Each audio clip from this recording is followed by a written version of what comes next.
Kekisruhan soal status ijazah Joko Widodo semakin memanas. Meski Bareskrim sudah menyatakan keaslian ijazah, pihak penuding tidak serta-merta menerima. Terbaru, Roy Suryo selaku salah satu pihak yang menuding ijazah Jokowi palsu dicapat pakar telematika palsu. Tudingan itu datang dari mulut seorang anggota DPR RI bernama Irma Chaniago. Tak terima rekannya dikatakan demikian. Dr. Tifa pasang badan dan kirim tantangan balik. Irma menyindir pihak-pihak yang terus meributkan soal ijazah Jokowi. Politisi partai NASDM ini tampak geram dengan Roy Suryo CS yang menganalisa dan menyebut ijazah Jokowi palsu.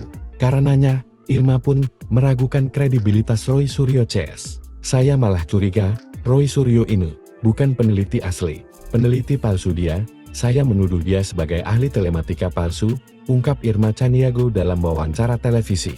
Tak hanya itu, Irma juga meminta aparat agar segera menangkap Roy Suryo CS karena telah membuat gaduh dengan mengusik ijazah Jokowi. Tak terima ia dan rekan-rekannya diancam. Dr. Tifa pun menjawab sentilan Irma Chaniago. Gusar saat Roy Suryo diremehkan. Dr. Tifa menilai tudingan Irma sebagai suatu hal yang lucu. Lagi pula kata Tifa, permintaannya dan Roy Suryo CS tak sulit kepada Jokowi, yakni ingin agar Jokowi memperlihatkan ijazahnya ke publik. Dr. Tifa pun menyayangkan aksi Irma yang justru menyerang pribadinya.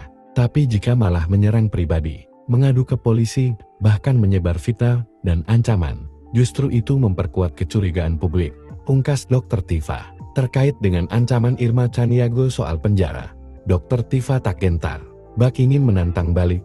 Tifa pun mempertanyakan kenapa kubu Jokowi tidak menunjukkan ijazahnya ke publik agar permasalahannya selesai. Ibu Irma Chaniago mengatakan bahwa ijazah Jokowi sudah diverifikasi oleh UJN dan Puslap Polri. Namun jika demikian, mengapa tidak ditunjukkan secara terbuka ijazah itu kepada publik?